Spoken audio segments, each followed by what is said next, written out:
Un étudiant universitaire naïf est en route pour une surprise alors qu'il passe une semaine chez sa petite amie, ignorant à quel point chaque membre de sa famille peut être bizarre.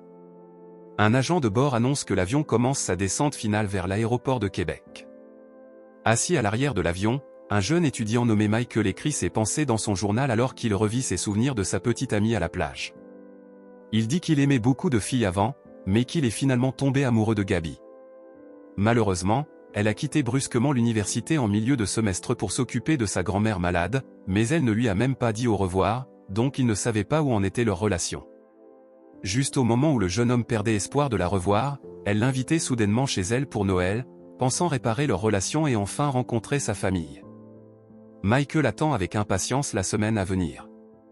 Lorsque l'avion arrive à destination à l'aéroport, un groupe de travailleurs installe une fresque du tableau des Trois Grâces.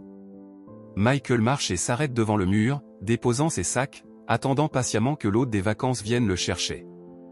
Les heures passent, les gens à l'aéroport se font de plus en plus rares et les travailleurs finissent leur travail, mais le jeune homme attend toujours seul. Enfin, Gabi arrive à l'aéroport et sourit en voyant son invité de loin. Pendant ce temps, Michael baisse la tête, épuisé et tristement déçu. Juste au moment où la jeune femme lui couvre les yeux par derrière et lui demande de deviner qui elle est, il dit joyeusement le nom de Gabi et les deux s'embrassent tendrement avant de se diriger vers l'extérieur. Quelques instants plus tard, les deux arrivent dans la grande maison française de Gabi. Elle mentionne qu'ils ont des problèmes avec les lumières, donc les bougies sont la seule source de lumière à l'intérieur. Ils célèbrent ensuite leur retrouvaille avec un baiser passionné, mais sa mère, Madame Diard, les prend en flagrant délit avec un regard désapprobateur. La femme accueille Michael tandis que sa fille le présente formellement à l'invité. Soudainement, leur chien Beowulf aboie en voyant un nouveau visage, alors Gabi le présente à l'invité. Cependant, la sœur cadette de la jeune femme l'appelle dans la cuisine, donc elle laisse l'invité avec sa mère. En utilisant les bougies, Madame Diard guide l'invité à travers le couloir sombre. En marchant vers la cuisine, ils entendent un homme chanter et la femme leur dit que c'est son mari qui prépare leur dîner. Surpris par la scène inhabituelle, Michael est choqué lorsqu'il voit Monsieur Diard, qui ne porte qu'une serviette du bas du corps. Gabi embrasse ensuite la joue de son père avant de présenter le jeune homme à lui. À la table à manger, le père Walter prie seul, silencieusement, mais le patriarche se moque de lui en citant un physicien célèbre nommé Blaise Pascal, trouvant l'acte religieux inutile. Agacé, le prêtre le regarde avec dédain tandis que Madame Diard s'assoit en face de lui, tandis que les trois sœurs se joignent à eux à table. Gabi explique que leur père écrit un livre sur le dit physicien, cependant, il affirme qu'il ne peut travailler qu'en étant nu. En rigolant, la plus jeune sœur Simone dit à l'invité que leur père est athée. Leur mère, une catholique fervente, la réprimande, lui disant de ne pas plaisanter sur les croyances, surtout devant un prêtre. Le père Walter est alors d'accord, disant que son manque de respect ne le surprend pas, car son père s'est aussi moqué de sa foi plus tôt. Inconscient des remarques du prêtre, Monsieur Diard divertit Michael en l'invitant à s'asseoir à la table.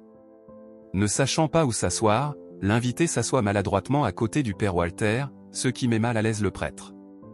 Le libre écrivain discute de machines aériennes avec lui.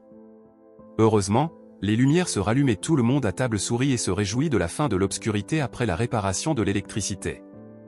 Nick, le bricoleur réside, entre dans la pièce par une porte cachée dans le mur. Il embrasse sa petite amie et la sœur aînée de Gabi, Irinka, avant de s'asseoir à côté d'elle. Monsieur Diard commence ensuite la tradition familiale en levant les mains de tout le monde haut et en chantant bruyamment un bon appétit ensemble avant de manger. Pendant que le groupe mange, Michael essaie de se connecter avec Madame Diard en compatissant avec la condition de sa mère malade. En entendant le nom de sa mère, la femme se lève brusquement de la table et se précipite dans la pièce suivante, suivie de près par ses filles et le père Walter, inquiet, laissant Nick, Michael et Monsieur Diard maladroitement seuls à table. Quelques minutes plus tard, le visiteur écoute les conversations dans le salon et apprend que Madame Diard est bouleversée car sa mère ne l'a pas reconnue lorsqu'elle lui a rendu visite à l'hôpital. Plus tard dans la soirée, Michael et Gabi se retrouvent enfin seuls et jouent ensemble à un jeu de société. Soudain, Gabi lui annonce qu'elle n'est plus amoureuse de lui. Désemparé, il tente de la convaincre qu'ils ont besoin de plus de temps pour se reconnecter puisqu'il vient juste d'arriver, mais elle lui répond froidement qu'elle ne pense pas que passer plus de temps ensemble changera quoi que ce soit. Furieux, le jeune homme la suit alors qu'elle tente d'aller se coucher, argumentant qu'elle lui a donné de l'espoir pour leur relation et qu'il est en droit d'être en colère face à leur rupture. À l'étage, Madame Diar entend leur dispute et appelle sa fille dans sa chambre pour la réprimander d'avoir invité le visiteur, pensant qu'il passerait une soirée intime. Pendant ce temps, Michael écoute à travers la porte, mais en regardant à sa gauche, il aperçoit Ira, nue, attrapant une serviette dans le couloir. Stupéfait, il essaie de s'habituer au comportement insouciant et excentrique de la famille. Le lendemain, en marchant avec Madame Diar vers l'église, elle lui confie qu'elle avait refusé la demande en mariage du père Walter avant qu'il ne devienne prêtre. Ses 3 filles prient ensuite avec elle dans les bancs, tandis que Michael, non-croyant, les observe. Après la messe, les sœurs disent au revoir à Simone et Madame Diar, prévoyant de rendre visite à leur grand-mère à l'hôpital. À l'hôpital psychiatrique, Michael suit Gabi, Irena et Nick, mais il heurte accidentellement le lit où repose leur grand-mère. À sa surprise, elle l'appelle par son prénom, ce qui le fait réagir avec enthousiasme, pensant qu'elle le connaît grâce aux histoires de Gabi. Cependant, sa petite fille l'arrête, expliquant que le jeune homme devant elle n'est pas son Michael. Confus, Michael demande des explications à Nick, qui lui révèle que la grand-mère souffre de démence et vit dans le passé, croyant que Michael est son défunt mari. Après la visite, Gabi est dévastée car sa grand-mère ne les reconnaît plus. Elle partage également avec Michael que leur grand-mère est mourante, mais leur mère est dans le déni, ce qui la rend encore plus triste. Pour la réconforter, Michael tente de lui mettre ses gants tout en lui demandant de se calmer, mais elle rejette ses efforts en lui demandant de la laisser tranquille. Ce soir-là, Michael rejoint Nick dans l'atelier pour boire un verre. Le bricoleur lui raconte ses expériences et conclut que Gabi joue avec ses émotions. Refusant d'y croire, Michael essaie de corriger ses suppositions, mais Nick lui affirme qu'il connaît bien la famille et comprend ce qu'il traverse. Il lui confie également son projet de quitter la maison pour devenir pilote, demandant aux visiteurs de garder le secret. Plus tard, alors que Michael dort dans sa chambre, Ina se glisse discrètement à ses côtés et le réveille. Allongée près de lui, elle lui assure que sa sœur l'aime, puis murmure qu'elle ne veut pas qu'il parte, avant de l'embrasser doucement. Avant que les choses n'aillent plus loin, elle lui demande de laisser le cadeau de Gabi dans sa chambre le lendemain matin, avant de quitter discrètement sa chambre. Le matin suivant, Michael marche silencieusement jusqu'à la chambre de Gabi et, alors qu'il dépose le cadeau, la jeune femme, qui fête son anniversaire, se réveille et l'invite à se blottir contre elle. Michael se glisse rapidement dans le lit, enlève sa chemise, et elle repose sa tête sur son torse. Cependant, Madame Diar arrive joyeusement pour déposer son propre cadeau dans la chambre de Gabi et, choquée de trouver le jeune homme torse nu dans le lit de sa fille, lui lance un regard perçant avant de claquer la porte. Alarmée, Gabi court après sa mère pour s'expliquer. Plus tard, Michael et Gabi passent le reste de la journée ensemble en ville. En rentrant dans une maison vide, elle l'invite dans sa chambre, mais alors qu'ils s'embrassent passionnément, elle reçoit un appel de sa mère lui demandant d'éteindre le four en bas. Vêtue uniquement de ses sous-vêtements, Gabi descend pour suivre les instructions, tandis que Michael, à moitié habillé, la poursuit en jouant.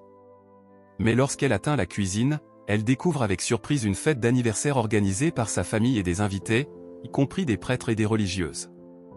Heureusement, Michael, quelques secondes derrière elle, réussit à s'éclipser et trouve refuge dans une baignoire cachée dans un coin sombre de la salle de bain des sœurs à l'étage. Alors qu'il sirote du vin, Simone entre soudainement et ajuste ses sous-vêtements, forçant Michael à essayer de se cacher sous l'eau en retenant son souffle, sans succès. Surprise, elle le réprimande, pensant qu'il l'attendait intentionnellement. Après la fête, Michael, ivre, danse maladroitement jusqu'à la chambre de Gabi, espérant reprendre leur soirée interrompue, mais elle le renvoie, frustrant ses attentes. Il décide de dormir dans sa chambre, mais à minuit, Simone se glisse dans son lit. Tentant de la renvoyer, il échoue et finit par dormir dans le couloir, ne trouvant de place qu'au sol à cause de Beowulf, le chien, occupant le fauteuil. Le lendemain, Michael, Gabi, Irena et Nick découvrent que leur grand-mère a disparu de l'hôpital. Une colocataire leur apprend qu'elle s'est enfuie pour retrouver son mari dans son domaine familial. Le groupe se rend au vieux manoir délabré mais ne trouve aucun signe d'elle. Après avoir allumé un feu dans le salon, Michael aide Gabi et Irena à fouiller le domaine enneigé, mais il finit par tomber dans un trou en appelant la vieille dame. À sa grande surprise, celle-ci apparaît et l'appelle joyeusement par son prénom. À la nuit tombée, ils rentrent ensemble au manoir. La grand-mère se réchauffe près de la cheminée pendant que Michael l'aide patiemment à retirer ses vêtements mouillés. Se méprenant sur son identité, elle parle à Michael comme s'il était son mari. Bien qu'il essaie d'abord de la corriger, il finit par jouer le jeu, l'écoutant raconter sa vie de couple tout en la réconfortant. Les sœurs reviennent plus tard, déçues de ne pas avoir retrouvé leur grand-mère, mais se réjouissent de l'avoir installée avec Michael. Pour célébrer, Michael et Gabi s'embrassent sur le canapé, mais elle interrompt rapidement le moment pour réaffirmer qu'elle ne l'aime plus, avant qu'Ira ne les interrompe à son tour pour inviter sa sœur à monter.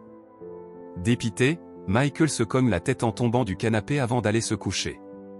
À l'étage, la grand-mère dort dans le lit tandis que Michael s'allonge au sol entre Gabi et Ira, Nick étant déjà endormi. Surprise, la vieille dame, encore éveillée, raconte une histoire sur des chaussures d'été perdues. Gabi, assise près d'elle, écoute ses excuses pour s'être échappée, expliquant qu'elle voulait simplement rentrer chez elle une dernière fois.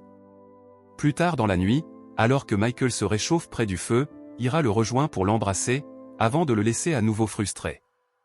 Agacé, il sort dans la nuit froide pour se calmer. Le matin suivant, Monsieur Diar arrive avec Simone et Beowulf. Les sœurs, ravies, les accueillent joyeusement. Leur père propose d'aller skier, mais Gabi souhaite ramener leur grand-mère à l'hôpital. Nick insiste pour suivre le plan et propose que lui et Michael s'en chargent. Une fois les Diar partis et le camion prêt, Michael reste seul avec la grand-mère. Dehors, il écrit le prénom de Gabi dans la neige avant de le rayer, symbolisant qu'il tourne la page. En explorant, il trouve un sac caché dans un tronc d'arbre enneigé contenant des chaussures élégantes qu'il associe à l'histoire de la grand-mère. Rentrant au manoir pour confirmer, il découvre avec panique que la vieille dame n'est plus dans sa chambre. Il court dehors, criant son nom, jusqu'à ce qu'il passe près d'une chapelle en ruine où une douce mélodie résonne sur un instrument. Il trouve ensuite la vieille femme à l'intérieur, assise seule et fouillant dans ses vieux affaires. Lorsqu'il entre dans la chapelle, la grand-mère aperçoit ses chaussures d'été dans ses mains, reconnaissante, elle le remercie de les avoir trouvées et lui demande de les garder pour elle. Croyante, elle lui dit qu'il passe à côté de quelque chose en ne croyant pas en Dieu. Toujours le prenant pour son mari, elle lui demande de veiller à ce qu'elle porte une robe bien repassée lors de ses funérailles. Les larmes aux yeux, il accepte, promettant de tenir la parole de son mari, et ils partagent un câlin sincère. Plus tard, alors que Nick et Michael conduisent la grand-mère à l'hôpital, Nick avoue tristement qu'il a rompu avec Ira. Pendant ce temps, la vieille femme rêve d'une version plus jeune d'elle-même marchant dans son manoir, fermant les rideaux du salon. Dans son rêve, elle devient trop froide et perd connaissance. Dans la réalité, bien que Nick fasse de son mieux pour arriver à l'hôpital à temps, la grand-mère s'éteint malheureusement en franchissant la porte, symbolisant son départ paisible. Michael, dévasté et désespéré, tente de la réanimer, mais malgré ses efforts, elle est partie. Lors des funérailles de la grand-mère, les femmes de la famille rendent hommage à la vieille femme en priant ensemble. Le visiteur les regarde de près puis se concentre sur la grand-mère, tenant sa promesse.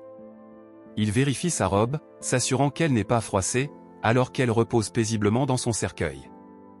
Après l'enterrement de la grand-mère, Ira invite le jeune homme dans son atelier d'art, prétendant avoir une œuvre à lui montrer. Cependant, il s'avère que la femme a une autre intention, et les deux partagent un moment privé. Le soir de Noël, Michael aide Gabi à nettoyer la table après le dîner. Il évite de la regarder et garde ses distances avec elle, niant nerveusement avoir été intime avec Ira dans son atelier, mais Gabi lui dit qu'il n'avait pas besoin de mentir, car sa sœur l'en avait informé à l'avance. Soulagé, le jeune homme se détend et lui sourit, lorsque soudain l'électricité se coupe. Le matin, la famille est occupée à ouvrir joyeusement leurs cadeaux de Noël, y compris ceux du visiteur. Nick quitte le manoir comme prévu.